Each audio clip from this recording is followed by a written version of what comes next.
Ixi, aquele cara lá tá de novo querendo entrar aqui. Aquele que vem toda sexta-feira. Obrigado. Obrigado, Camila. Obrigado, Érica. Agatha já foi. Quem não ligou ainda? O senhor não tem câmera, não. Tá, tudo bem. Quem é esse aqui? O Guilherme. Fala aí, Guilherme. Câmera também. Tudo bem, tranquilo. A Camila já apareceu, já, né? Eu também não tenho, professor. A Leandro não tem. Tudo bem. Ô, pessoal, é o seguinte, o pessoal do colegiado, eu falei desse cara aí que está atrapalhando as aulas, disse que alguns de vocês aí, ou de uma turma ou de outra, deixou escapar o link aí, e agora o cara está entrando com um monte de porcaria aqui, ó. Ele está conseguindo sacanear a nossa aula aqui, ó. Ó, vocês estão vendo no chat aí? Estamos sim, senhor. Pois é, eu não sei como fazer, eu não tenho conhecimento de informática suficiente para bloquear esse... Agora ele saiu, professor. Hã? Agora ele saiu. Mas como é que ele conseguiu postar coisa no chat? Porque o senhor deve ter deixado ele entrar. Não deixei. Eu não deixei, eu não permiti ele entrar. Eu só permiti aquele dia lá, aquela última sexta-feira, para poder ficar registrado, para eu levar isso pro pessoal do conselho aí, do colegiado. E aquele dia primeiro, que era o outro tal de Jean, não sei do que lá, e ele mandou um link para esse amigo aí, ou ele mudou de nome, aí eu, por engano, eu deixei aquela primeira vez, que ele ficou usando uns fones aí, que até aquela hora eu estava sem ouvir vocês e não consegui bloquear nada. Mas tá bom, vamos lá. Eu não deixei dessa vez, não. Ele tá hackeando aí alguma coisa. Ele deve ter recebido algum código aí que ele consegue... Bom, então tá aí a janela aí da aula de hoje. Então, vamos lá. No final da aula eu vou comentar o questionário, tá? Da turma de vocês. Eu não lembro o número do RA de vocês, mas eu vou comentar o questionário. Então, gente, agora nós vamos estudar o ponto material. O que é o ponto material? É o seguinte, como todo corpo foi transformado no centro de massa, então, independente da geometria do corpo, você vai considerar sempre o centro de massa se o corpo for rígido. E aí você chama isso de ponto material. Ponto material porque ele não é um ponto geométrico no espaço, ele é um ponto no interior de um corpo. E aí, como é no plano e no espaço, porque vai ter figuras planas e figuras sólidas, tá? E então, nós vamos aplicar os equilíbrios de translação e rotação, que nós já aprendemos lá sobre momento e as 3 leis de Newton para translação, 3 leis de Newton para rotação, e nós vamos aplicar isso como condição de equilíbrio. Então, basicamente, você iguala a zero a somatória das forças, ou iguala a zero a somatória dos torques, que a gente vai chamar de momento agora, o momento de uma força ao torque. Então, esse é o equilíbrio da translação, equilíbrio das forças, e os equilíbrios dos momentos, o equilíbrio de rotação, tá? Então, agora nós vamos compreender como representar os corpos, porque a gente sempre usou a integral da massa, a integral de dm para um sólido, né? O momento linear era a integral de vdm, a força era a integral de adm, e o dm era diferencial de massa. Então, agora a gente pega esse dm, a densidade é massa por volume, então é dm dv. Então, a gente pega esse dm e transforma em ρdv. E aí a gente vai substituir todo o dm por ρdv, e o dv vai ser o dv das coordenadas retangulares para um bloco, cilíndricas para uma barra cilíndrica e esféricas. Tá?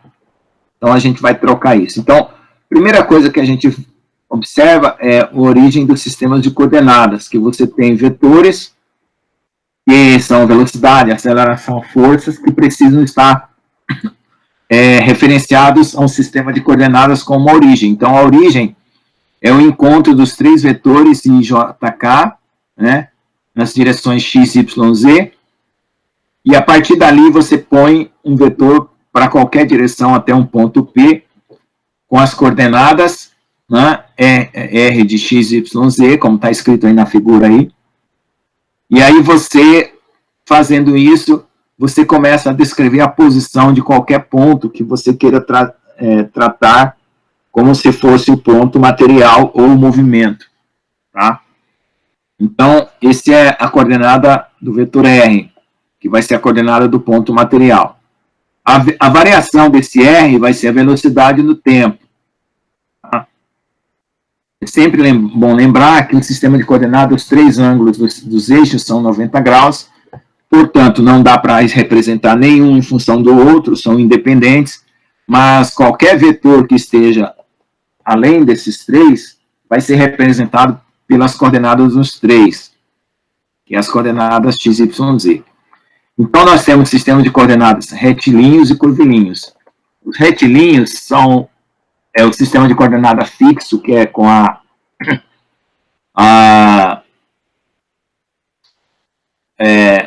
com as coordenadas cartesianas, que a gente chama, né? Que é para um bloco, né? Onde a coordenada x, y e z, elas seguem uma linha reta. Então, aí eu vou chamar de coordenadas gerais, quando for x1, x2, x3, e elas vão representar x, y, z quando for retangular, ρ, θ, z quando for cilíndrica, e r, θ, φ quando for esférica. Então, o que acontece? Olha lá, o cara está postando lá um monte de porcaria lá. E eu não dei entrada para ele, viu, pessoal? Ele é um idiota, um cara que... Ataque do Trava Zapper louco. Ai, ataque, quer atacar. Vai atacar os russos, cara. Vai atacar olha, é covarde. Só falar alguma coisa. Se diverte, é que ele se acha inteligente. Se acha esperto. Vai atacar quem você pode confrontar, cara. Geometria regular e coordenadas cartesianas. As coordenadas... Espera só um pouquinho, eu vou interromper aqui. E vou entrar já em contato com a professora Adriana. E aí ela pode acionar a universidade para ver o que está acontecendo aqui, tá? Desculpa aí, pessoal. Mas eu não vou deixar esse cara ficar brincando com a minha cara, não.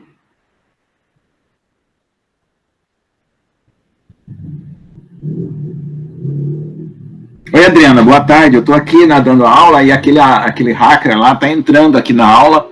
Eu não estou dando liberdade para ele, mas ele está conseguindo mandar no chat um monte de coisa. Não sei se é vírus, ou não sei o que é. Eu não sei onde está a brecha aqui, porque ele está conseguindo entrar. Eu não sei se ele encontrou uma brecha por um dos alunos ou por mim mesmo. Ok? Ele está aqui agora. Eu vou, talvez, aqui fazer um vídeo aqui. Na hora que ele aparecer aqui, eu vou fazer um vídeo aqui e filmar o ataque dele. Mas eu acho que dá para mostrar.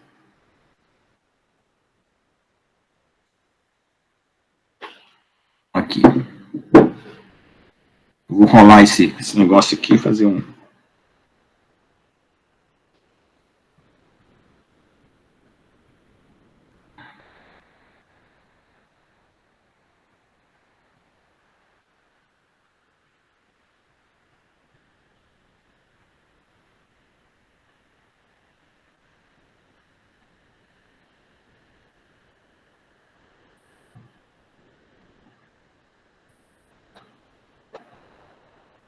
Olha isso que eu queria mostrar.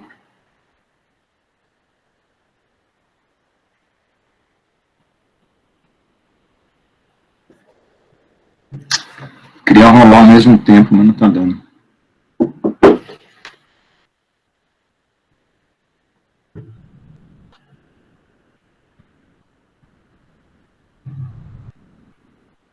Espera aí que eu vou tentar rolar aqui ao mesmo tempo.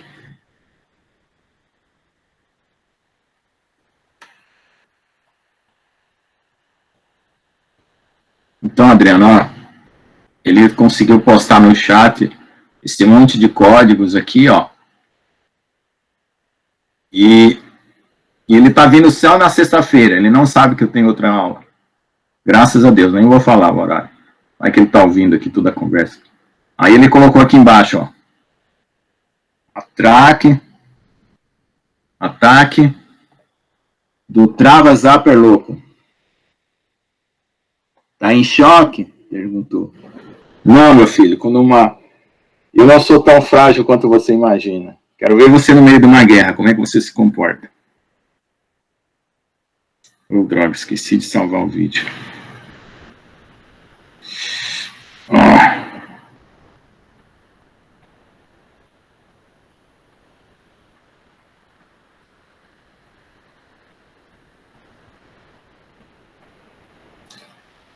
Deixa eu chamar ela aqui.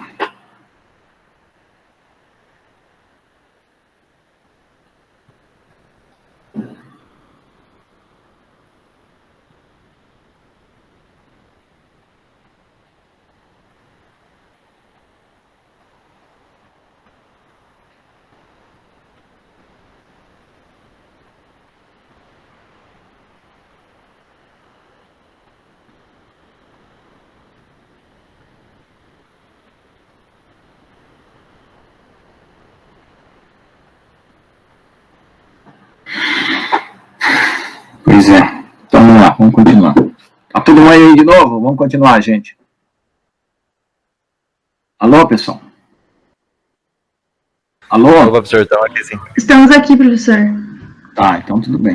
Porque depois, se o seu chat não ficar funcionando aí, eu não conseguir ver as mensagens, eu não consigo nem saber o que vocês estão...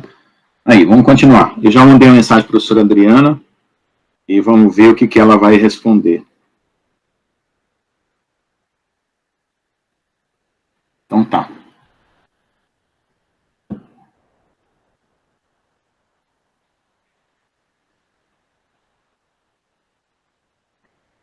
Depois eu vejo aqui. Nossa, agora eu estou mandando mensagem.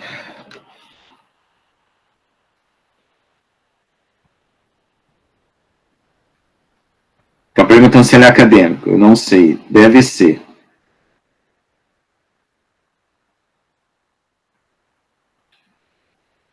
Deve ser. Bom. Então, gente, voltando aqui, né? Então, nós temos uma coordenada retangular, que é x, y, z, na direção JK.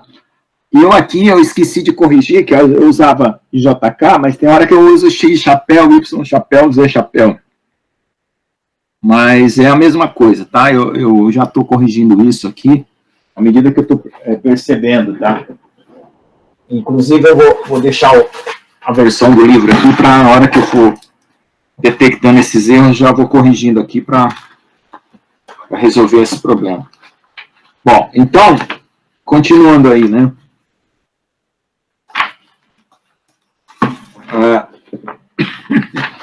Então, a derivada dr vai ser dx, dy, dz, certo? Então, é fácil fazer o dr aí. Não tem problema nenhum, é só... Porque você vai dividir o dr por dt e vai virar velocidade. Então, vai ficar dx dt, dy dt, dz dt. Então, tá só preparando aí para...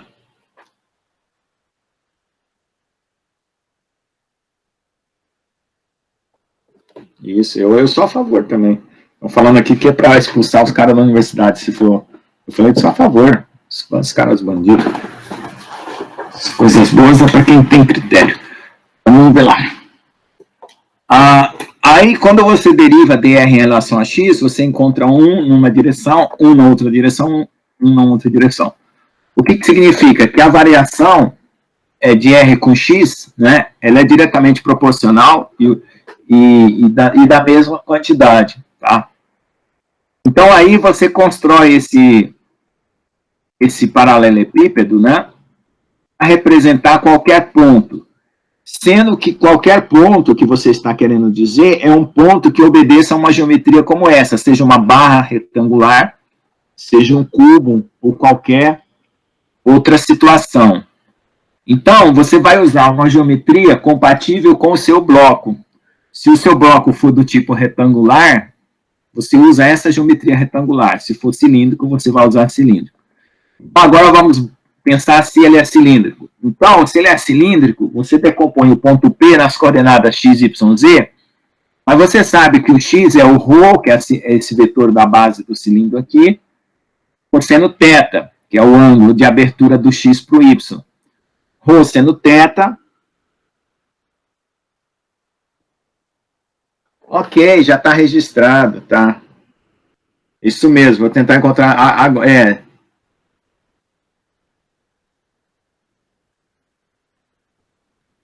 Estava aqui agora mesmo.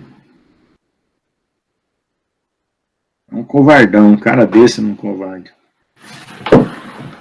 Bom, então veja. Então você tem ρ cosseno θ, ρ seno θ e o z igual a z. Quando você faz isso, você está com o R e apenas você está mudando as coordenadas x para ρ cosseno θ, mas a base continua em JK. Então você está pegando o ponto P lá, que está no cilindro, né? Você já sabe que está no cilindro. Então, já sabe que está no cilindro e você está tentando representar ele em coordenadas cartesianas. Então, existe um sistema de coordenadas que está direto ali no encontro da superfície do cilindro com o raio ρ. Tá? Esse sistema de coordenadas perpendicular naquele ponto ali, que eu estou passando o cursor, mas parece que não aparece para vocês. Eu não tenho como mudar o cursor aqui para... Eu não tenho como fazer uma identificação desse ponto aqui agora, eu também não tenho como mudar essa figura. Então, esse sistema de coordenadas, ele vai acompanhar o cilindro em qualquer ponto, então ele vai mudar de direção e de sentido, sendo que o que está no centro do cilindro não muda. Tá? Então, nesse novo sistema de coordenadas, o próprio R, ele tem ρ na direção de rhozinho, ρθ, que é o arco, na direção de tetinha, que é passando em volta do cilindro, e z na direção da altura, zzinho. Então, o dr, na verdade, fica dρ, ρ dθ, dz. Aí, quando você faz dr dρ dá 1, dr dθ dá ρ, e dr dz também dá 1. Então, não confundir esse ρ do cilindro com o ρ da densidade, que é dm dv. Isso é um lembrete que está aí. Se for em coordenadas esféricas, aqui tem uns erros que eu percebi na aula passada, e eu já vou anotando aqui, que ficou faltando o cosseno φ. Tá? Então, vê lá. Agora, o mesmo R que ele vai andar em cima de uma esfera, ele é ρ cosseno θ na direção I, né? Porque aí está X, mas é I, né? Para manter a notação idêntica. Ρ seno θ na direção J e K. Então, quando você fizer o ρ, que ele é R seno θ, ele vai ficar R seno φ, aliás, R seno φ cosseno θ, R seno φ seno θ e R cosseno φ. Então, se você for andar com um sistema de coordenadas que está em cima da esfera, que não é uma projeção do ponto da esfera no sistema parado, que é o sistema cartesiano, mas você está andando em qualquer ponto da esfera, o seu sistema muda com a posição. Então, ele fica R na direção R, ρθ na direção θ, e R cosseno φ, que na 412 não aparece aí, R cosseno φ, na direção φ. Como o ρ é R seno θ, então vai ficar R na direção R, R seno θ, R seno φ θ, e o R cosseno φ, que está faltando aí na 413 também. Então, em todos os lugares aí, está faltando o cosseno φ, que eu só percebi isso depois. Então, tem um erro aí. Eu não sei como vou corrigir, porque o livro já foi para impressão. Então, vai ficar com esse erro aí, infelizmente. Então, aí o dr fica drzinho, R seno φ, né, porque você só deriva em relação a θ, e R de φ, né, que você deveria derivar o cosseno φ, mas como ele não apareceu, não derivou, ficaria R seno φ. Então, aí, olha, em cima da esfera, você tem um sistema de coordenadas, né? Então, vai ter um no centro e o outro no ponto P, assim como no cilindro também. Tá? Então, o que é a transformação de coordenadas? É você passar de um sistema para o outro. Se você conseguir passar de um sistema para o outro, você monta uma matriz. Né? E isso é o que a gente procura encontrar para fazer a transformação do sistema de coordenadas. Por que a gente faz isso?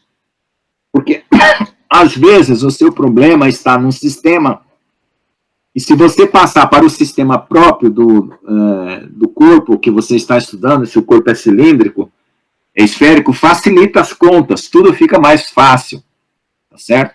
Então, eu vou usar E1, E2, E3 de chapeuzinho aqui, né, como sendo coordenadas gerais, que podem ser as retangulares, o JK, as cilíndricas, Rho, teta, tetinha e Zzinho aqui, né, teta chapéu aqui, que a gente chama de tetinha, Zzinho, R chapéu, teta chapéu e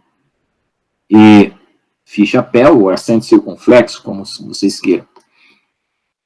Então, como é que você faz? Você tem dois sistemas de coordenada que a gente está fazendo no plano aqui, um sistema E1, E2 e um sistema E1', E2' que está inclinado. Tá? E ele pode, além de estar inclinado, estar deslocado, que seria acrescentar uma constante a cada um das coordenadas. Mas então a gente vai fazer só o inclinado. Então, qualquer vetor V, ele é escrito como V1 na direção E1 e V2 na direção E2. Se a coordenada for no E', então é V1', E1', V2', E2'. Aí você quer saber como é que transforma de um para o outro. Então, se você sabe que você tem componentes V1 e V2, então cada um dos vetores E1 e E2 vai ter componentes no outro sistema. Então, você diz que E1' tem x11 E1 e x12 E2, que é para montar o vetor E1' conforme está lá no desenho. E para montar o vetor E2' em função do E1 e E2, você tem o x21 E1 e o x22 E2. Aí, coloca em forma matricial, fica essa matriz aí. Então, olhem bem para esse índice das matrizes, que ele vai mudar, e a gente vai entender por que ele muda. Então, o vetor E', cada vetor E' é uma matriz A vezes E. Tá? E essa matriz A é também chamada de X e J. Agora, se for do E1, lá estava do E1 para o E1', né? Agora, se for do E1', é a volta para o E1, então você tem x1', x12', x21', x22', que também dá uma matriz parecida com a primeira. Só que uma é de E1 para E2, na 421, e na 425 é de E1' para E1, E2 sem linha. Tá? Então, aí você tem uma matriz, seria chamada de A', para você tentar entender. Mas, então, como ela é a volta, a gente já sabe que essa matriz é a inversa da outra, porque se você está indo de um sistema para o outro, a volta é a matriz inversa. Por isso que você já diz que o A' é o A-1. Da mesma forma, o EI, né, é X e J' e J. Agora, se você disser assim, bom, então vamos olhar o mesmo vetor V nos dois sistemas de coordenada ao mesmo tempo. Então, você iguala as duas equações 4,18 com 4,19. Certo? E aí, quando você fizer essa igualdade de 4,18 com 4,19, você vai identificar quem é quem para essas coordenadas. Então, você já sabe que o E1' pode ser escrito como x1 E1, x12 E2. Então, você já substitui. E o E2', ele pode ser escrito como x21 E1, x22 E2. Então, aí você junta quem é a parte de E1 e quem é a parte de E2 na 430. Aí você olha para o outro lado e diz assim, já sei, o V1 é o x1 V1' mais o x21 V2'. E o V2 é x12 V1' mais x22 V2'. Aí você fala, já sei, então o V1 linha se transforma em V1 com uma matriz, né, e o V2 linha se transforma com a mesma matriz, né, para o V2. Então, essa matriz é a própria matriz A lá de cima, olha lá. E transformou o E1 no E1'. E aqui está transformando o V', né, no V sem linha. Então, olha, se a base transforma com a matriz A, certo? O vetor está se transformando com a mesma matriz A. Só que lá é de linha. No 425 é de E1' e E2' para E1, E2. Aliás, o contrário, né? Lá em cima, mais em cima. É de E1, E2 para E1' e E2'. E aqui embaixo é de V1', V2' para V1, V2. Então você fala assim, poxa, mas então o que aconteceu? Eu esperava que fosse a mesma matriz, mas não é. Então ele está se transformando como se fosse a matriz inversa. Tá? Então aí você tem o que ele chama de covariante e contravariante, né? Que um se transforma como uma matriz direta e o outro como uma matriz inversa. Tá? Então, se você fizer também igualando os vetores V, agora tentando escrever em termos de E1 e E2, você vai ter essa matriz da 436, que é a volta, né? Então, a matriz da 432 é a ida, né? E a matriz da 436 é a volta. Então, o que aconteceu lá? Se você comparar a matriz 432 com a matriz 425, você vê que uma é a inversa da outra. E se você comparar a 436 com a 421, você vê que uma é a inversa da outra. Ou seja, enquanto os vetores da base se transformam como uma matriz A, um vetor qualquer se transforma como uma matriz inversa. Tá? Então, vemos que as coordenadas do vetor V são covariantes, observe a matriz a seguir. Então, aí, a matriz inversa, ela pode ser determinada pela matriz original. Né? Então, você tem aí uma relação entre x1', né, e os elementos da matriz anterior. x1,2', x2,1', x2,2'. Certo? Dessa forma aí. Então, você consegue escrever uma matriz em função da outra, usando a inversa. Então, na prática, né, se o seu sistema for bidimensional, como esse daí, você consegue fazer a inversão.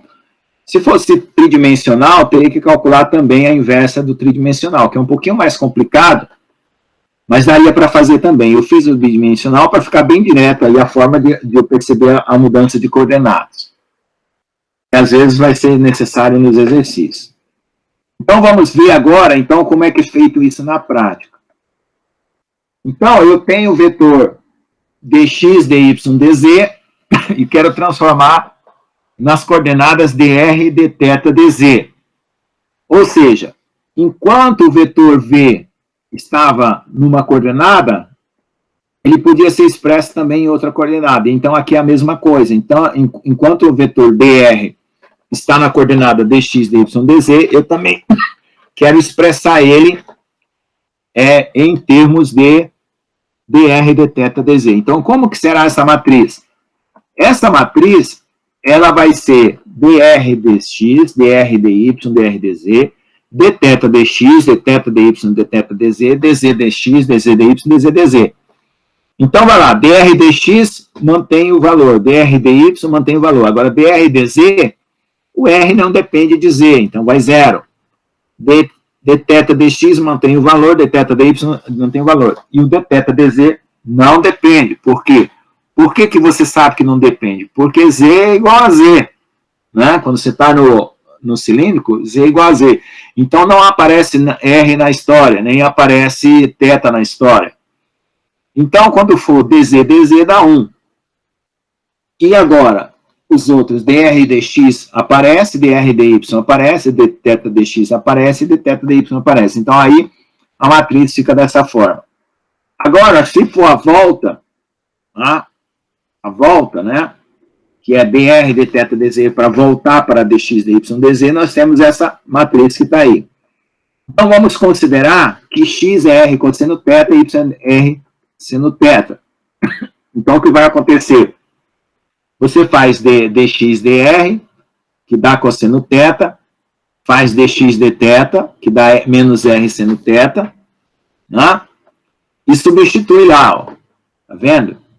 E aí você faz dy dr, que dá seno θ, e dy dθ, que dá r cosseno θ. Então, aí você tem a matriz explícita das coordenadas transformadas de um cilindro para uma coordenada retangular e vice-versa. Tá? Então, aí você pode inverter a matriz de baixo e encontrar a de cima. Tá? Só não foi feito. Tá? Agora, vamos fazer de retangulares para esférica. Como é que fica? Aqui ficou faltando digitar, gente. Olha lá, as duas matrizes, 452 e 453, a equação ficou idêntica. Não era para ficar desse jeito. Tá? Foi um erro aí que eu já anotei aqui essa situação aí para resolver, tá? Ficou faltando o detalhe da matriz. Ok? Bom, aí se você fizesse as contas com R seno φ, R cosseno φ, que eu coloquei mais para frente, tá? Você encontraria essa matriz de ida, né? E agora fazendo a matriz de volta. Aí na matriz de volta eu coloquei, ó, x é dr r seno φ cosseno θ, y é r seno φ seno θ e z r cosseno φ. Aí fazendo as derivadas que a matriz está pedindo, aparece essa matriz aí, tá? Dessa forma. Aí agora nós podemos falar de cilíndrica para esférica, porque nós fizemos de cilíndrica para retangular, de retangular para cilíndrica. Nós fizemos de esférica para retangular, retangular para esférica, agora podemos fazer de cilíndrica para esférica. Então, de cilíndrica para esférica, dr dθ dφ, passando para dr dθ dz. Então, a matriz de transformação é essa daí, né? E aí você tem essas derivadas que também dá para resolver o problema. E a inversa, que é a volta, é essa daí. Então, o que ficou faltando nessas equações foi só explicitar os valores, né? Então, na equação 460, poderia ter sido explicitado os valores. Certo? E na 457, deixa eu ver. Não, 458. Também ficou faltando explicitar os valores. Só isso. Tá? Então, existe uma forma de transformar uma na outra, tá? Numa coordenada na outra.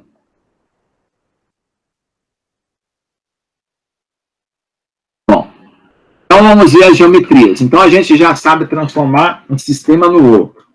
Tá? Pelo menos alguns casos. Então, quais serão as geometrias básicas que um corpo vai ter? Uma geometria retangular, que seria um bloco, né? E aí, se você usar o sistema de coordenadas anterior compatível com cada geometria, você consegue uma equação mais simples. Então, vamos lá. O dr é dx dy dz. Agora o volume. Vamos ver quanto que fica o volume. O volume do paralelepípedo é x, y, z. Portanto, o dv é dx dy dz. Então, já tem o volume, já tem o dr. E agora a área. A área para cada face é dAx, dAy, dAz. Certo? Ok? E o dAx é dy, dz, não tem o dx. O dy é dx, dz, não tem o dy.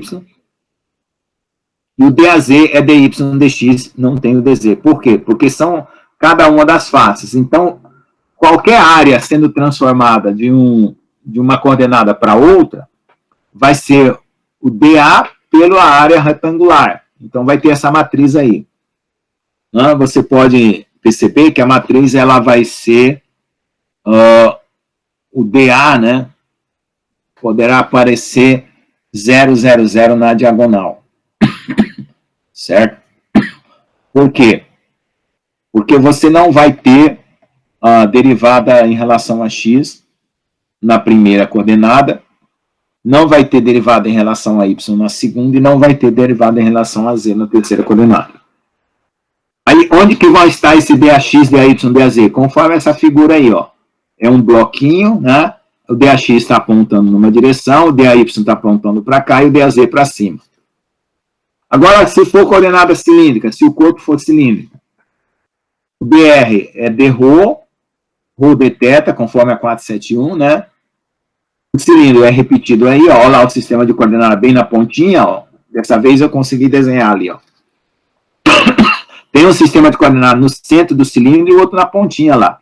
Então, nós queremos utilizar esse da pontinha, passar daquele lá do fundo para esse daqui, né? Que é o que foi dito antes. Aí, o volume do cilindro é o quê? πr² vezes a altura. Portanto, o dV é dρ, ds, dz. ds é ρ dθ, então fica ρ dρ dθ dz. E aí, nós temos o volume em coordenadas cilíndricas. A área, dAρ, dθ, daz. dAρ é ρ dθ dz, dθ é dρ dz e daz é ρ dρ dθ. Então, fica um vetor área dessa forma aí. A matriz que transforma área em área, né? O que quer dizer essa transformação de área em área? É quando você tiver uma outra área deformada, né? Que está saindo do original cilíndrico. Então, você vai deformar o cilindro, ou deformar o paralelepípedo, ou deformar a esfera. Então, você vai precisar da área nova e da área velha. Então, se o cilindro for deformado, a área anterior é o cilindro, aí ele se deformou, a área nova é o cilindro deformado. Se for um bloco, a mesma coisa. Se for uma esfera, a mesma coisa. Então, vai ter sempre uma área não deformada e uma área deformada. Então, monta essa matriz aí. Tudo isso aqui, se precisar nos exercícios, vocês vêm consultar aqui. Então, onde fica esse elemento cilíndrico? Ele fica dado aí por essa figura aí, ó. DAZ, né, dAρ e dAθ. É uma fatia de bolo aí, uma fatia de torta, com as áreas apontando. Então, esse elemento aí monta qualquer cilindro. Se for esférico, né, o meu corpo é esférico, então vai ficar dr é igual a dr na direção r, ds na direção θ e dk na direção φ. Mas quem que é ds? É ρ dθ, que é ρ seno φ dθ. E quem que é dk? R dφ.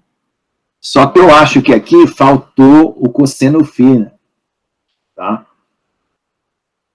Deixa eu ver. Não, tá certo. Deixa eu ver. Sim, eu acho que faltou sim. Deixa eu lembrar. Tem que olhar depois, se não foi erro de digitação.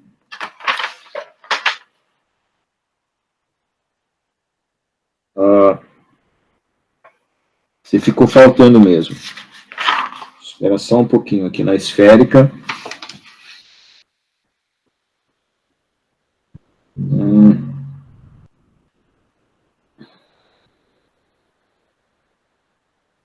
Não, acho que não.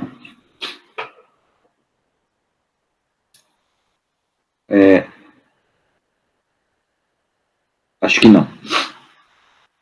Então tá aí. Depois eu confiro. Tenho livros para conferir se eu não digitei errado.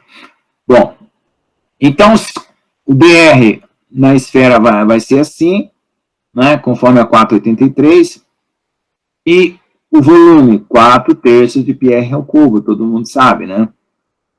Então, o dV é dr, ds, dk, ds é ρ dθ, dk é r dφ. Então, o dV é só multiplicar dr, ds, dk, que vai dar dr, ρ dθ, mas o ρ é r seno φ, Então, dá R ao quadrado dr dθ seno φ dφ. E a área na esfera é dAr, dAθ, dAz, que é R ao quadrado seno φ dθ, R dr dφ, né, que é o dAθ, e o dAφ é R seno φ dθ dr. Montando o vetor, né, você olha aqui na figura, você tem a matriz de transformação de uma área não deformada por uma deformada, e o elemento de volume é esse que está no desenho aí, tá certo?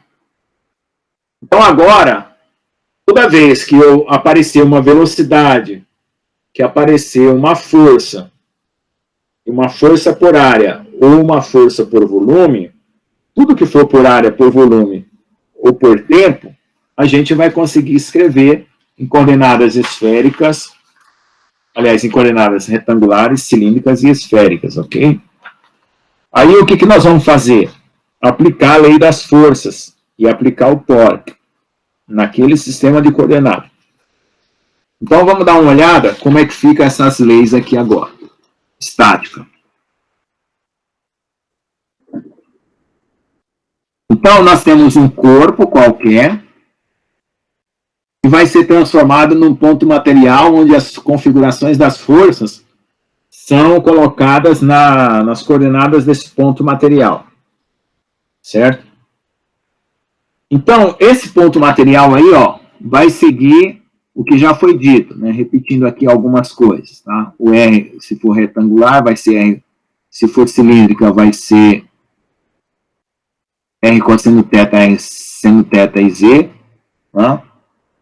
E se for esférica, vai ser R cosseno φ, cosseno θ, R seno φ, seno θ e R cosseno φ, tá? Então, tudo bem. Se for qualquer um deles, você vai usar ou a 496, ou a 495, ou a 496, ou a 497. Agora vamos ver no plano. Vamos pegar um caso de um plano, E1, E2. Então, E1, E2 pode ser qualquer uma daquelas coordenadas lá. Então, você vai ter uma fx, uma fy, tá?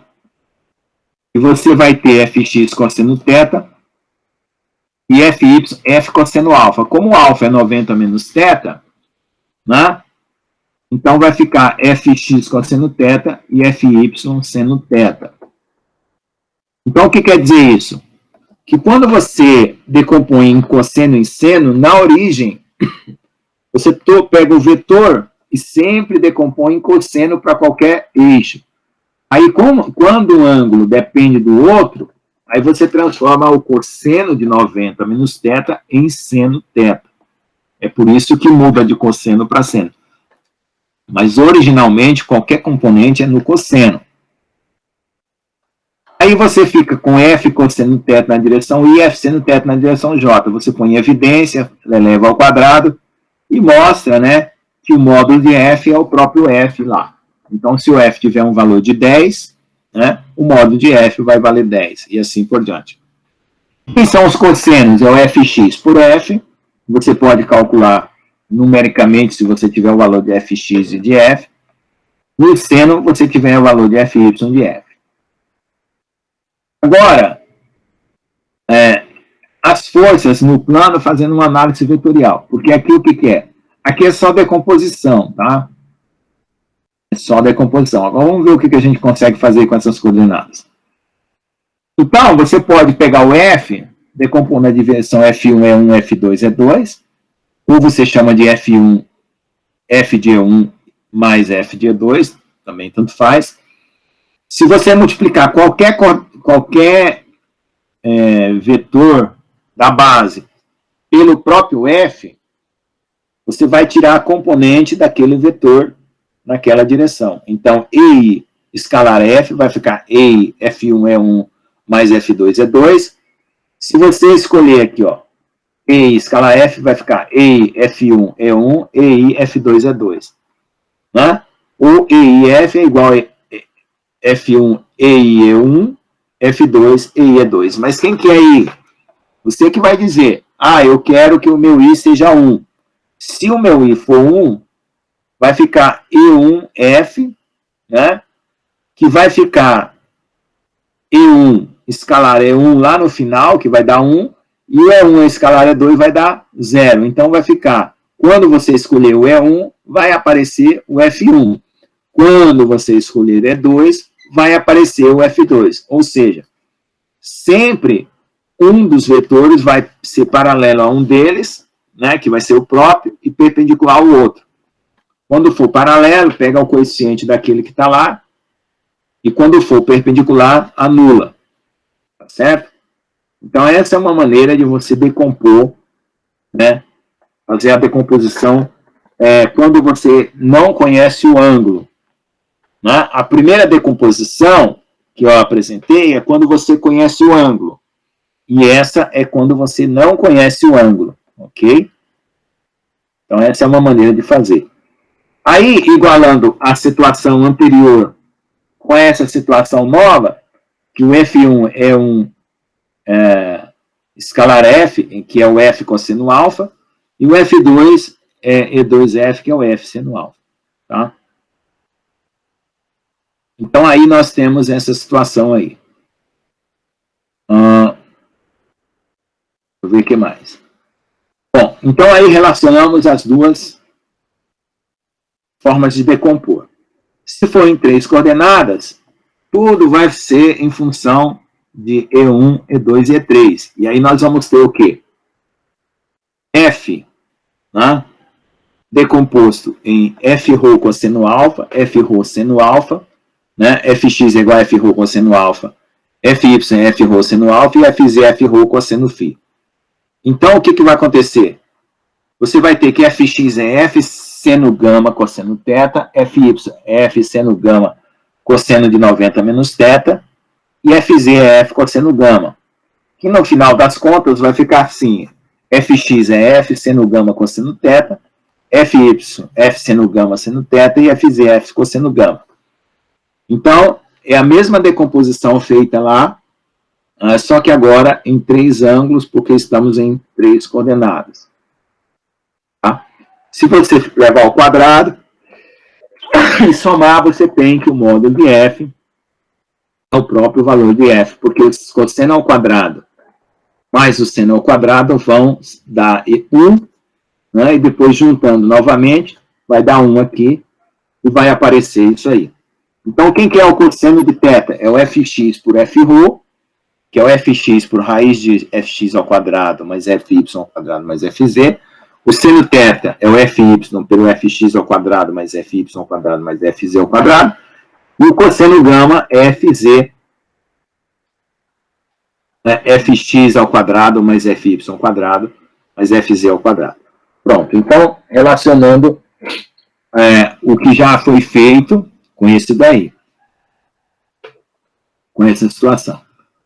Se nós tivermos em 3 coordenadas para decompor sem o ângulo, porque essa decomposição você conhece o ângulo, você vai fazer igual que nós já fizemos. Pega um dos vetores da base e multiplica por F escalarmente. Se o vetor for E1, vai selecionar o F1. Se o vetor for E2, vai selecionar o F2. Se o vetor for E3, vai selecionar o F3. Então, vai ficar EIF, né? Que é EI escalar F1 é 1, mais F2 é 2, mais F3 é 3. Você distribui o produto e vai ver que E1 é 2 é 0, E1 é 3 é 0 e E2 é 3 é 0. Então, só vai ficar os elementos da diagonal, né? Que é F1, E1 é 1, F2 é 2 é 2, F3 é 3 é 3. Então, quando for E1F, vai dar F1, E2F vai dar F2, né? Que é esse daqui, e E3S vai dar F3. Aí você já sabe que o F1 é F cosseno alfa, o outro é F cosseno beta, outro cosseno gama e assim por diante. Bom, então, o exemplo foi feito para decomposição conhecendo o ângulo e decomposição não conhecendo o ângulo, né? No plano e no espaço. Agora, vamos ver o equilíbrio.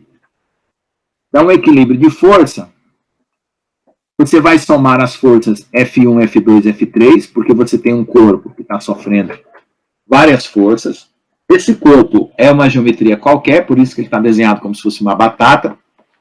E aí, o que vai acontecer? Esse corpo pode ser um cilindro, pode ser uma esfera, pode ser uma barra. E aí você vai decompor cada componente da força nas direções x, y, z. A força resultante você quer que seja nula, então você soma as forças igual a zero para dar o equilíbrio.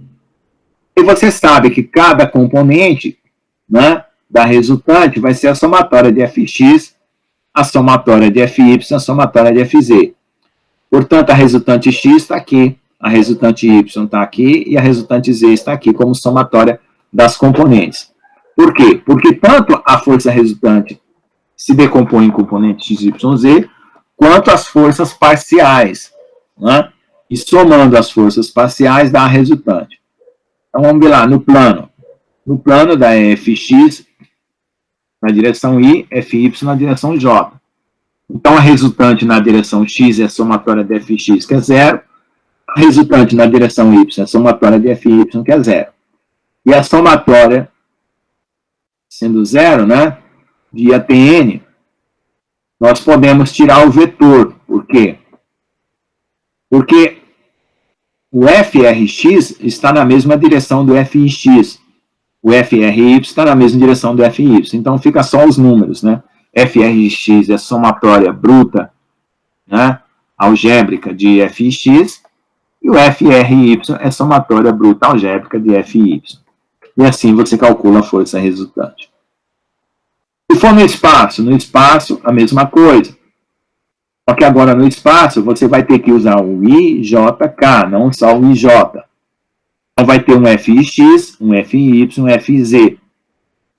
As resultantes também vão ser nulas, frx, fry, frz são nulas, porque para a resultante ser nula, cada uma das forças tem que ser nula, e a somatória tem que dar zero. Então, aí, da mesma forma, frx é somatória de fx, fry é somatória de fy, e frz é somatória de fz. Certo? Então, assim você vai calcular essa situação. Tá? Então, agora, você sabe calcular equilíbrio de forças. Tá? Por quê? Porque você vai somar as forças igual a zero e decompor as componentes e somar igual a zero. E se fosse rotação, o que você faria? Torque. Você faria com o torque. Mas o torque é derivado do momento angular, que a gente já viu. O momento angular é R vetor P. Então, fazendo a mesma derivada, você já sabe que torque é R vetor F. Isso também já foi visto. Então, vamos fazer esse torque, né? Se ele for R vetor F, ele é positivo, F vetor R é negativo. Então, vai ter uma convenção aí para o torque, que é na figura 4.18. Na figura 4.18, olha lá, você tem a mão direita apontando para cima ou apontando para baixo. Então, você diz, quando a mão direita apontar para cima é positivo, quando a mão direita apontar para baixo é negativo. Então, um é F vetor R, e o outro é menos F, R vetor F, e o outro é menos F vetor R. Isso é uma convenção, tá? Só que você usa sempre a mão direita. Opa, desculpa.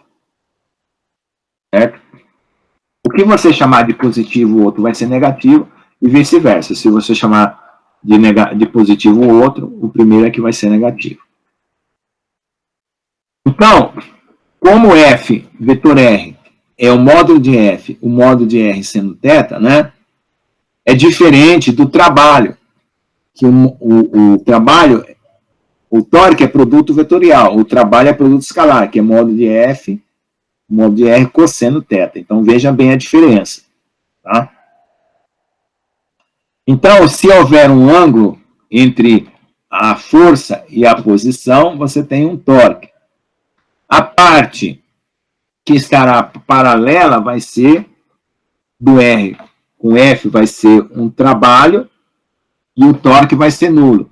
E a parte perpendicular vai ser o torque diferente de zero e o trabalho nulo. Então, toda vez que você tiver um ângulo entre F e R, vai ter uma parte de trabalho, uma parte de torque. No momento de rotação no plano, como é que fica? Vamos fazer isso no plano. Então, é fx, fy. E o vetor R é x e y. F vetor R é só fazer esses vetores. Fx vetor, né, fxi mais fyj, vetor xi mais ij.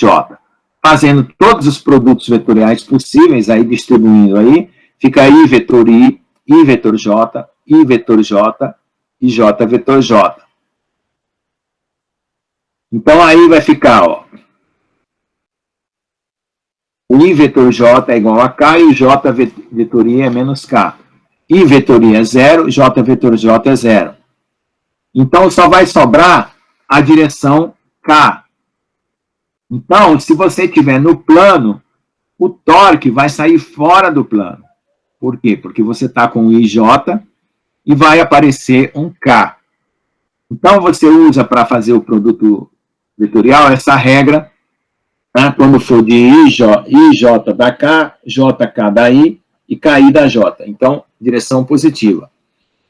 Se for o contrário, né, IK da J, da menos J, KJ da menos I e JI da menos K. Então, simplificando lá, ó, a componente MX não tem, é 0, a componente MY não tem, é 0, e a componente MZ é FXY mais FYX, que está bem aí, ó, na 475. Então, no plano é muito fácil, só, o torque, o momento da força, só vai ter uma componente. E se for no espaço vai ter as 3 componentes. Vamos fazer. Então, agora eu quero um torque no espaço. Então, a minha força e o meu raio vetor, ele não está no plano, ele está no espaço. Então, ele tem Fx, Fy, Fz, e o raio é x, y, z. Então, veja, tudo que eu estou fazendo aqui é com coordenadas retangulares. Eu poderia também fazer com coordenadas cilíndricas e esféricas, a mesma coisa. Tá? Então, Fx mais Fy mais Fz, vetor x, y, z. Então, vai ter que fazer distribuindo todos os produtos. I vetor I vetor J, I vetor K, J vetor I, J vetor J, J vetor K, K vetor I, K vetor J, K vetor K. I vetor I dá 0, J vetor J dá 0, K vetor K dá 0. I vetor J dá K, J vetor I dá menos K. J vetor K dá I, K vetor J dá menos I. Então, você vai juntar os termos. Aí o MX vai ficar FYZ, FXY, FZY. Então, no MX não aparece a coordenada X, aparece a coordenada Y e Z. Então, é FYZ menos FZY. No MY vai ficar FZX, FXZ. Não aparece a coordenada Y. No primeiro não aparece a coordenada X. E no último, MZ, FXY, FYX. Também não aparece a coordenada Z. Então, aí, você tem como calcular o torque em coordenadas cartesianas no plano e no espaço. Agora, como que é o equilíbrio? O equilíbrio é somando os torques igualando a zero, do mesmo jeito que eram as forças. Então, se você tiver vários torques, várias forças, vários R's, você vai somar e igualar a zero. Aí você vai pegar cada torque, separar nas componentes MX, MY e MZ. No plano, você só vai ter MZ, você já sabe que você só vai ter MZ, fica fácil. No espaço,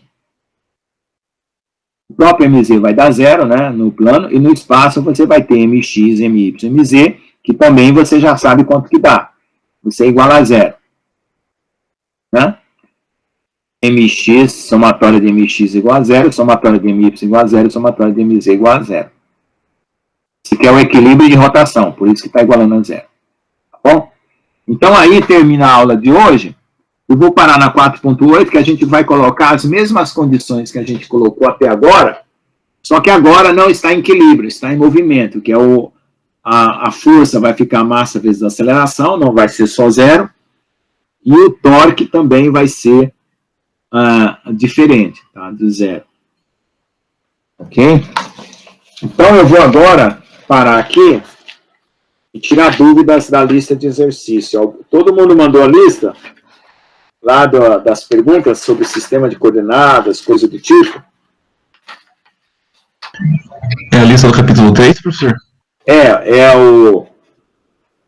aquele formulário de produto escalar, é o formulário de sistema de partícula, é o formulário de lei de Newton. Todo mundo respondeu? Eu vou corrigir agora. Vou discutir as regras, os resultados.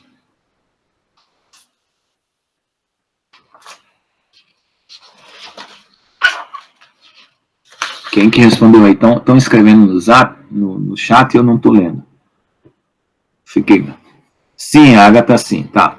Então, por favor, preste atenção aos comentários, que eu mandei muito comentário para isso aqui.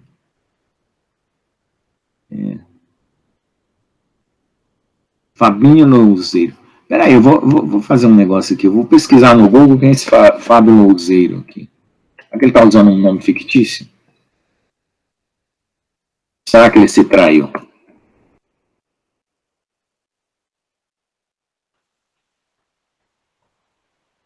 Ah, meu Deus, Louzeiro.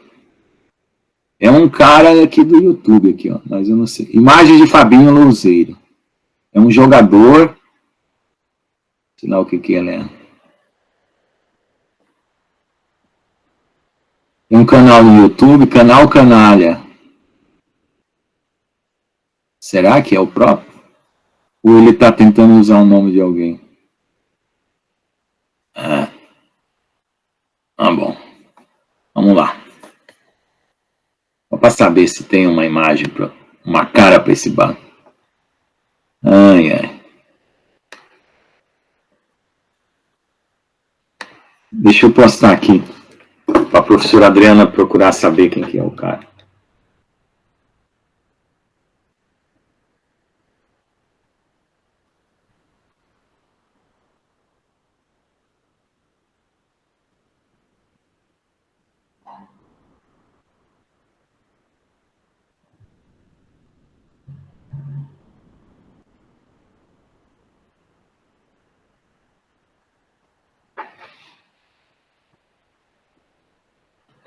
Tá falando que é um esquizofrênico que se diz doente para não ser responsabilidade. Agora todo bandido é doente, né?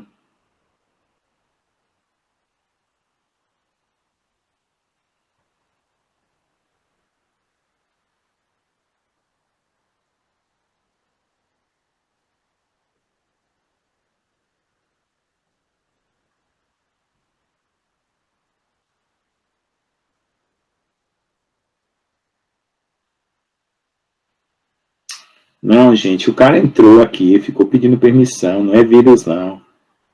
Meu Deus do céu. Já começa.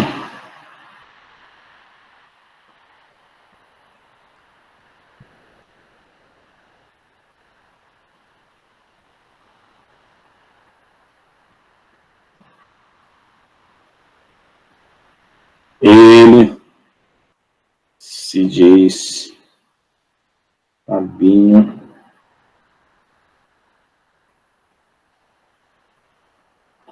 Como é que é o nome lá? Louzeiro.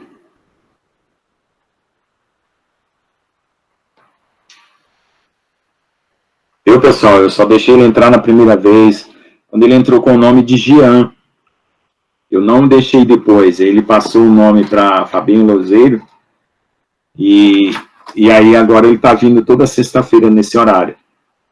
Já é a segunda vez que ele vem. Pessoal, eu só deixei ele entrar na primeira vez, ele entrou com o nome de Jean. Não deixei. Ah, o cara fica defendendo. Pelo amor de Deus, não sabe se é aluno. Não dá para saber, pode ser de outro curso.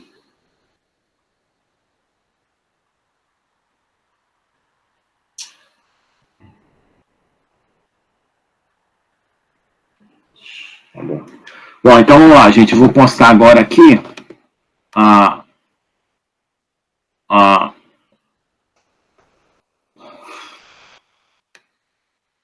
os campos escalares, tá?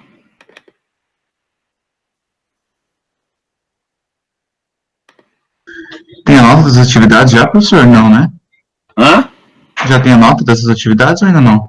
Já tá com nota, eu mandei para todo mundo, vocês não viram? Eu já corrigi de todo mundo, só que, a não ser que vocês não tenham visto aí, mas eu já tenho nota. Valia 5 pontos cada uma. Ô, professor, Vamos lá. eu tinha mandado as minhas, só que eu não recebi nenhuma confirmação nem nada, e eu também não recebi nota, daí eu reenviei elas agora há pouco, tá? Ixi, eu vou ter que olhar de novo. Porque eu vou colocar aqui as respostas individuais aqui, ó. As respostas, tá? Aqui nós temos a turma... Essa é a turma A, né? Então tá aqui, é a turma que tem mais aluno, a outra tem menos aluno. Então aqui, ó, campos escalares. Então aqui o resultado explica a diferença entre produto escalar, vetorial e tensorial. Então teve várias respostas boas e respostas ruins, tá? Sempre era para dizer que o produto escalar era um número, o produto vetorial é um outro vetor, e o produto tensorial é uma matriz, que é um tensor de ordem 2. Essa era a ideia de responder. Então teve gente que detalhou bastante, teve gente que foi muito simples, e teve gente que errou também. Então, vocês estão vendo aí, não? As respostas, certo? Então, nós temos aí, ó, várias respostas, né? Aqui tem todas as respostas de vocês, tá? Então, tem gente que detalhou bem as suas respostas, né? Falou bem detalhado. Produto escalar pode ser definido com grandeza apenas de uma ordem, com variáveis independentes, temperatura, massa. Produto vetorial pode ser definido com grandeza que necessita de duas variáveis, como direção ou sentido. Produto tensorial pode ser definido com grandeza que necessita de 3 ou mais variáveis, como um corpo, espaço bidimensional, tridimensional, assim por diante. Então, aí eu fui considerando as respostas conforme estava dentro do conteúdo, porque tem resposta que foge um pouco do conteúdo do que como era para ser explicado. Então, teve gente que conseguiu explicar o produto escalar, né, como eu queria, e o produto vetorial, o produto tensorial. Vamos lá. Então, ao observar uma tempestade, você diria que a temperatura na atmosfera seria...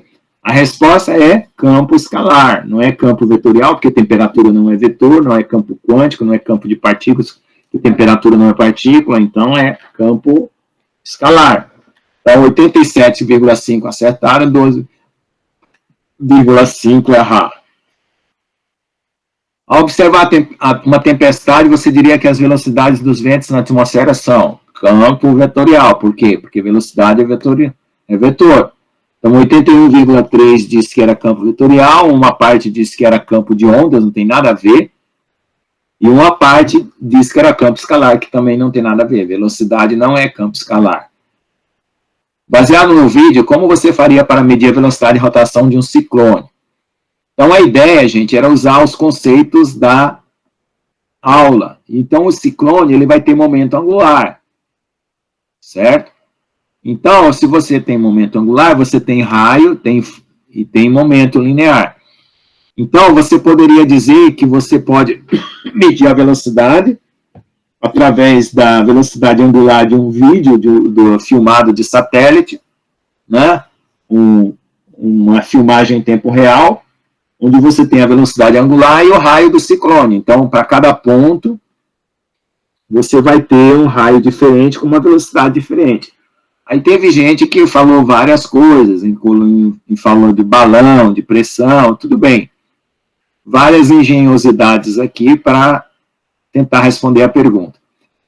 Certo? Aí teve gente que falou assim, a partir do movimento circular uniforme. Bom, mas o movimento circular uniforme considera que a velocidade é constante. E se a velocidade não for constante, ou seja, o movimento é circular, mas pode não ser uniforme, como é que fica? Então, não é... Essa resposta aí, ela está incompleta. A outra resposta dizendo assim, calculando o momento angular. Sim, calculando o momento angular, mas você só trocou uma pergunta pela outra. E como é que calcula o momento angular? É isso que eu queria que você dissesse. Teve gente que colocou aqui, basta saber o raio e a duração por tempo. Tudo bem. Raio você consegue medir usando lá uma imagem do furacão, uma fotografia aérea, né? E a duração por tempo, como é que você vai fazer? Ou seja, o que é duração por tempo? Na verdade, não é duração por tempo, é ângulo de rotação por tempo, para poder dar a velocidade angular. Então, essa resposta aqui também não é satisfatória. E tem gente que colocou só a equação e ficou, eu estou falando de velocidade, pessoal, de rotação, então tem que ter o raio, então não é só variação do ângulo por tempo. Tá? Não é só velocidade angular, tá? É velocidade mesmo. Quanto maior o raio de um ciclone, maior será. 87,5% diz que esse é o momento angular, certo? Os outros falaram que era o poder destruidor, tudo bem, podia até ser, né? Mas para o assunto, a resposta era só essa. E quanto maior o raio de um ciclone, maior a sua velocidade angular. Também pode ser, né? Não é problemático ser velocidade angular. Mas como eu já tenho... não, velocidade angular não. Se fosse velocidade tangencial, tudo bem, porque velocidade tangencial depende do raio. Velocidade angular não, então está errado velocidade angular. Tá? Baseado no vídeo, coloque em ordem o poder de destruição. Aí tem gente que colocou furacão, outro furacão, tufão, tufão, furacão, foram trocando a ordem, né? A ideia, gente, era só vocês prestar atenção no que o vídeo estava falando, né? Então, teve gente que colocou uma ordem, mas teve gente que explicou, por exemplo, aqui, ó, quais eram as velocidades de cada um deles, o raio de cada um deles, e assim por diante. Tá? Poder de destruição, tornado 500 km por hora, ciclone 120, furacão 108, né? E assim por diante. Então, teve gente que prestou atenção no vídeo, teve gente que não prestou atenção no vídeo, e foi chutando aí a resposta. Tá? Então, eu vou fechar essa aqui e vou mostrar outra situação agora. Então, vamos para o outro questionário. Então, era leis de Newton, né? Segundo questionário. Depois, sistemas de partículas. Então, vamos apresentar as leis de Newton. Se vocês quiserem perguntar alguma coisa ou reclamar uma contagem de ponto que não foi feita, vocês reclamem aí que a gente dá uma mais chance. Professor, a atividade da última valia 6 pontos, né? Da primeira lista, né? Para mim aqui ficou contabilizado 5, mas eu acho que eu acertei 6. Qual que é o seu nome? Eduardo. Eduardo, sim, estou vendo aqui. Espera só um pouquinho, Eduardo. Você está falando do campo escalar? Eu vou olhar aqui, então. Qual que é seu RA aí, para eu ver? 18010324.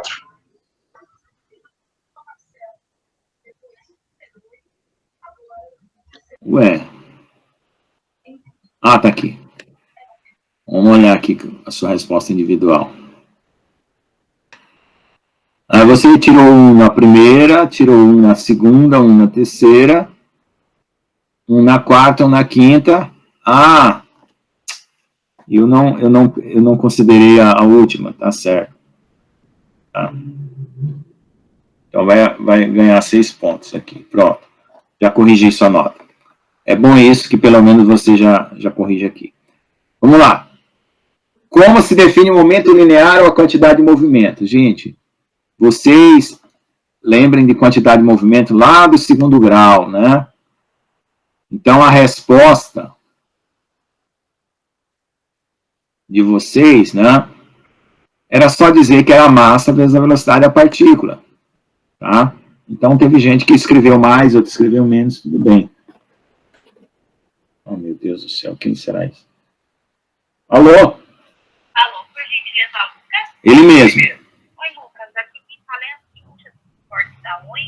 É sobre uma internet instalada pelo senhor ontem. Eu gostaria de confirmar com o senhor se ela está funcionando ok, não deu nenhum problema desde a instalação. Não deu nenhum problema não, só que eu tô achando que ela não tem a velocidade que ela parecia que ia ter, né? Sim, quantos megas está chegando para o senhor? Eu pedi foi 400, né, Índia? 400, sim. O ano do senhor é de 400 megas. Isso. Seu Lucas, e como que foi o atendimento do técnico para o senhor? Foi bem, tudo jóia, foi bacana. Ele explicou certinho para o senhor sobre a compatibilidade dos aparelhos, como que funcionava? Ele explicou para minha filha, na verdade eu não estava aqui. Ah, sim, entendi. O senhor sabe me dizer se ele deixou o contato dele, caso vocês necessitem de reparo? Sim, deixou tudo anotado. O senhor chegou a responder uma pesquisa de satisfação referente ao trabalho dele, via WhatsApp? Não respondi, não, porque eu estou bem ocupado hoje. Ah, sim, entendi. Inclusive eu estou numa aula agora, sim. no meio de uma aula. Tá, então era isso só, seu Lucas. Era só para confirmar esses dados com o senhor, para ver se estava tudo certinho. Caso tenha algum problema, pode ligar por o Ederson. Escuta, vocês têm algum escritório físico aqui na cidade ou sempre é tudo por web? Tem aqui na Saldanha Marinho. Tá. Saldanha Marinho 150. Tá, é Oi Fibra lá.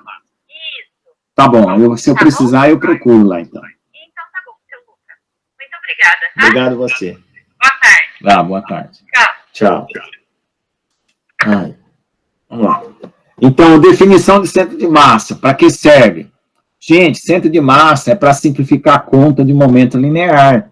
Se você tiver um bloco, um sólido, que ele tiver uma geometria toda complicada, você descobrindo o centro de massa, você já sabe como calcular o momento linear dele. Se você não descobrir o centro de massa, você vai ter que calcular o sólido inteiro. Tá? Então, 64% das pessoas acertaram, as outras 35% disseram que era para momento angular. Não, momento angular é momento de inércia. Como define força resultante sobre um corpo? F é igual a MA, tudo bem, mas eu estou falando de uma definição mais geral, que nós estamos aprendendo, que é a derivada do momento em relação ao tempo. Então, algumas pessoas acertaram, outras não. Então, como F é igual a MA já é uma coisa que vocês sabiam, eu queria que vocês respondessem conforme esse aqui, ó. A força resultante sobre o corpo é dada pela variação do momento linear pelo tempo, que também pode ser descrito como produto da massa pela aceleração.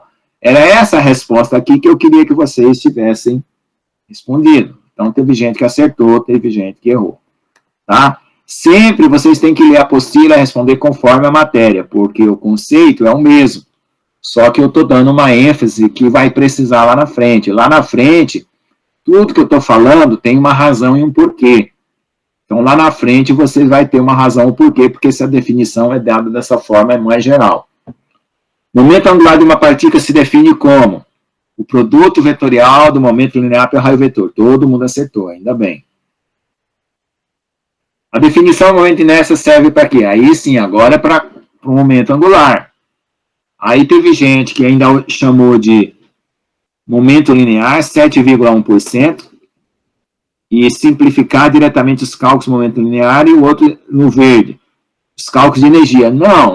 Não necessariamente, né? Em primeiro lugar é momento angular, energia já é consequência. Para ver o movimento de rotação, o momento linear precisa formar um raio vetor com a posição. O que? Um ângulo oblíquo.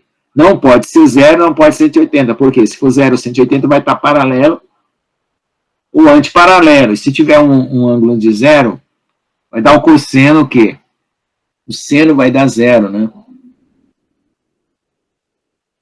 Para rotação, né? Então, não vai ter rotação, certo? Vai ser translação, ok? Então, para dar rotação, tem que ter um ângulo qualquer. Se for o ângulo for 0, vai dar translação. Então, isso era a lei de Newton. Vamos, então, para o outro questionário.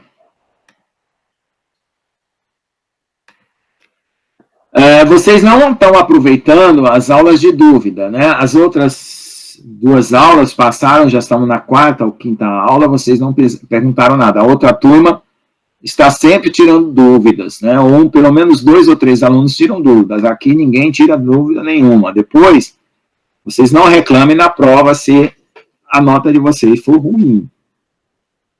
Porque eu estou aqui para tirar qualquer dúvida. Então, vamos ver, sistema de partículas. Então, vamos aqui. A prova vai ser depois do final de todos os capítulos, professor? Eu estou pretendendo fazer uma prova assim que eu terminar esse capítulo 4, porque aí eu faço mas é porque é o seguinte, de novidade, gente, de novidade mesmo, nós temos mais um capítulo só. Então, eu estava pensando em fazer uma única prova, porque se eu fizer agora, eu vou fazer uma prova parcial, né? E eu queria fazer uma prova do módulo. Então, a prova do módulo seria desde a primeira aula, né? E aí entraria aqueles conceitos das 3 leis de Newton, entraria esses conceitos de translação e rotação, de ponto material e o que vai vir agora, que é o último módulo, né? O último módulo é depois de ponto material. Vocês aproveitem para tirar nota agora, certo? Porque está fácil, essa matéria está fácil. Quando eu começar a colocar cálculo de viga, vocês vão ter que fazer cálculos mais complicados. E a nota de vocês vai diminuir. Então, fiquem atentos para esse tipo de coisa. Vocês ficam confiando que...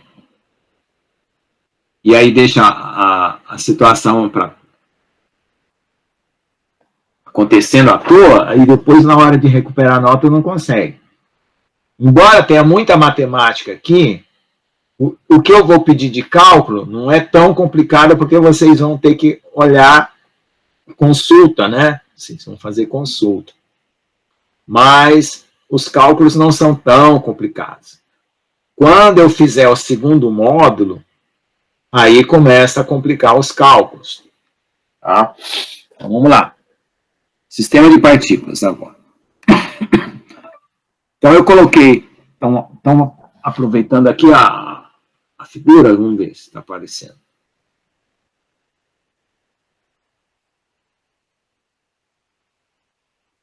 Está projetando aí? Não, né? Correu um erro na tela, peraí.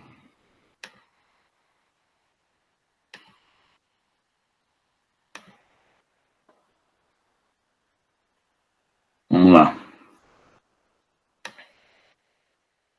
Eu acho que vocês estão aí parados, mas vocês estão quietinhos, tem uns que pode ser que não está acompanhando, está só com o computador ligado, aí fica complicado, gente.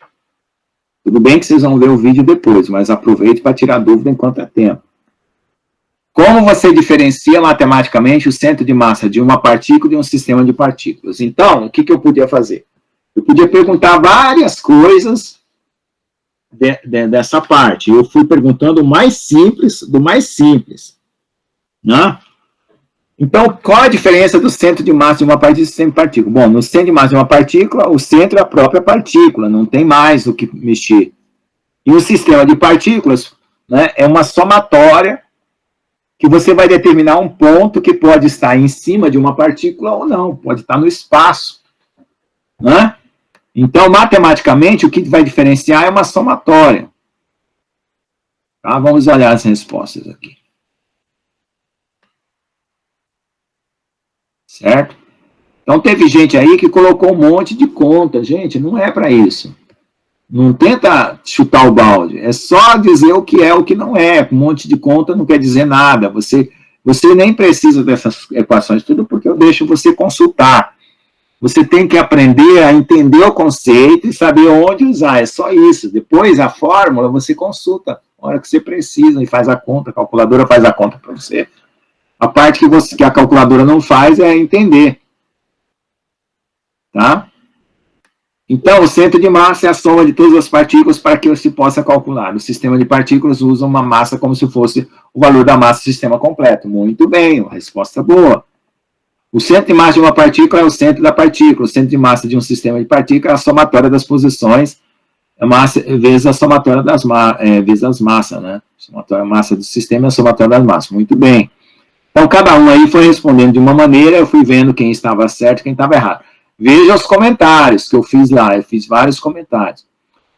Como você diferencia matematicamente o momento linear de uma partícula com um sistema de partícula? A mesma pergunta para centro de massa, agora para momento de uma partícula. Então, o que que é? Numa partícula P igual a mv, para um sistema de partícula, é somatória de mi e vi. Está bem aqui, ó. Primeira resposta aqui está boa. Não é? E assim por diante. Teve gente que quis, ó, detalhou aqui também, tudo bem, tá certo. Como você diferencia matematicamente a força de uma partícula do sistema de partícula? Mesma coisa, somatória, só que a MI, né? MI ou MIAI. Você poderia dizer que era dp dt ou somatória de dpi dt. Também podia, não tem problema. Certo? Porque no fundo vai ficar igual a MA. Agora teve gente que usou aqui a força magnética. Não precisa sair fora do assunto. Tá? Era só aqui no assunto mesmo. Como você diferencia matematicamente um sistema de partícula discreto de um sólido? Bom, agora eu comecei a entrar no sólido. Por quê? Porque se vocês não souberem o que ficou para trás, não adianta que o sólido vocês não vão entender, vocês vão ficar complicado. Na hora que eu colocar coisas de sólido mais para frente, vocês têm que lembrar que o sólido é um sistema de partículas que todo mundo está colado. Se está todo mundo colado, ninguém faz o que quer. Nenhuma partícula se movimenta do jeito que quer. Então, uma puxa a outra e ocorre um compromisso. Então, o sólido ou gira, ou se deforma, então, uma partícula afeta a sua vizinho, o seu vizinho. E ainda as partículas no sólido têm tamanho do jeito que eu quero, porque eu posso subdividir o sólido como eu quiser. Então, por isso que fica uma integral. Então, aí, ó, sistema de partícula para sólido, qual a diferença? Somatória passa para integral, e o limite da massa tende a 0. Era só isso aí que era para responder. Questão 4. Teve gente que acertou, teve gente que não acertou. O que você entende pelo princípio da superposição? Gente, é o seguinte. Princípio da superposição é tudo que você consegue somar. Aí teve gente que deu exemplo de força. Tá ótimo, mas o exemplo de força é um exemplo particular. Eu gosto sempre do mais geral. O que é o mais geral? É aquilo que vale para situações que você menos espera, ou seja, vale para tudo.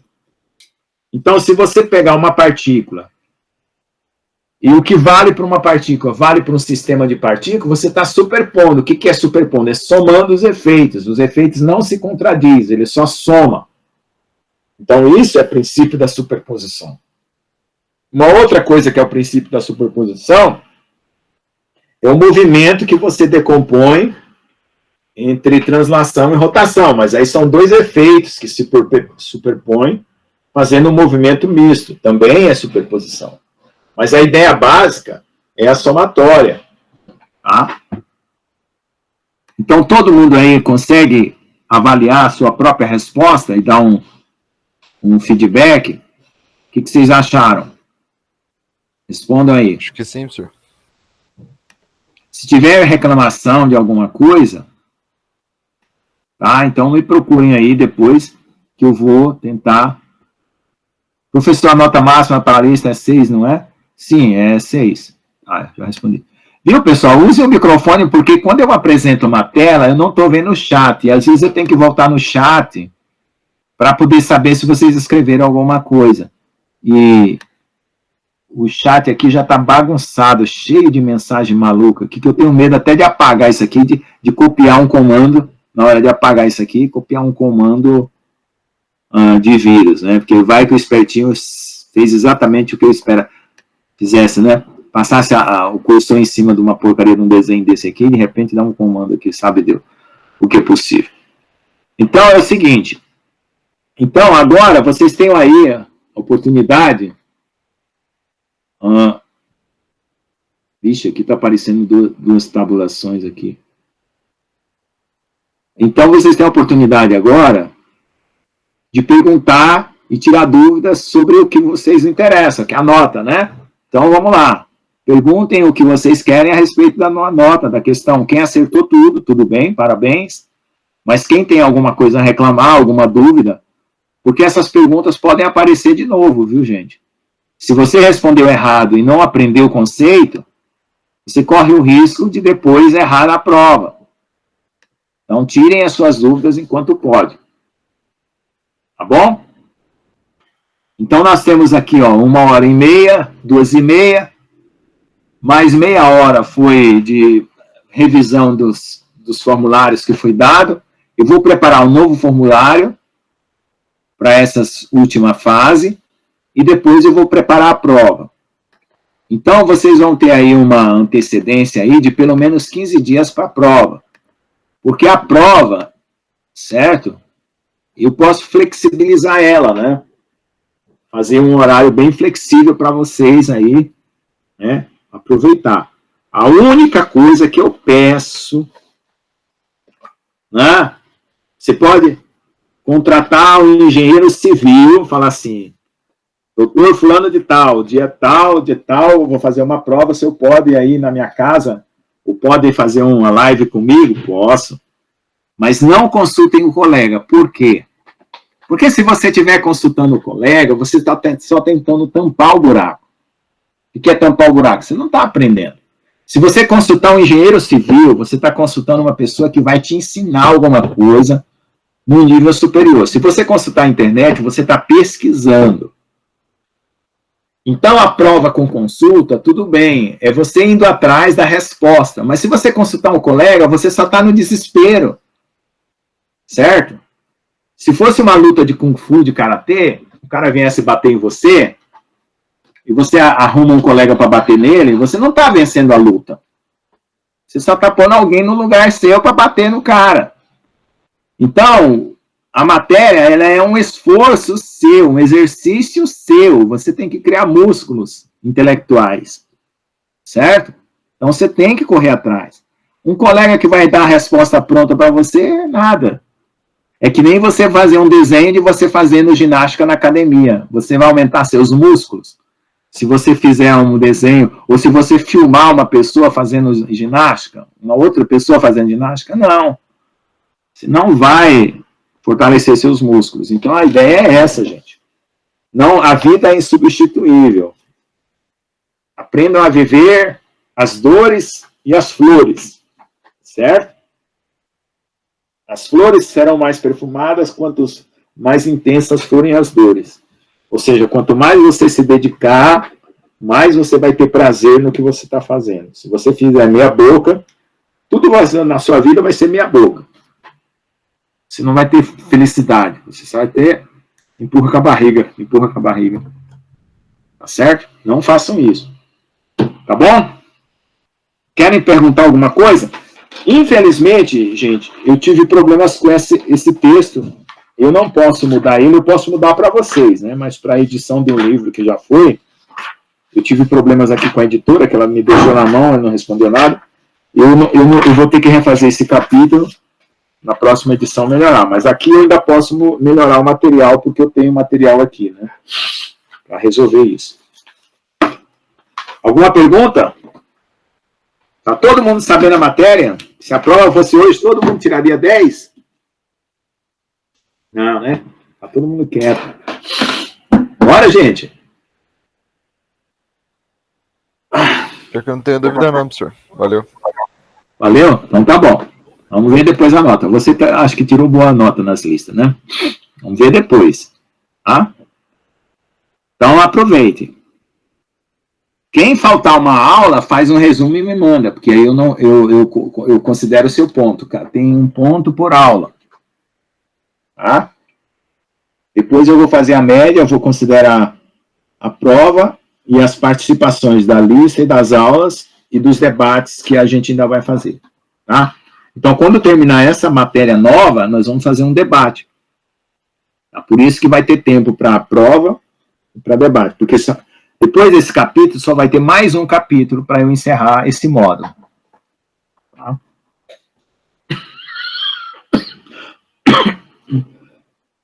Ok? Se ninguém tiver pergunta, está encerrada a aula. Fiquem à vontade. Se tiver pergunta, eu ainda estou aqui.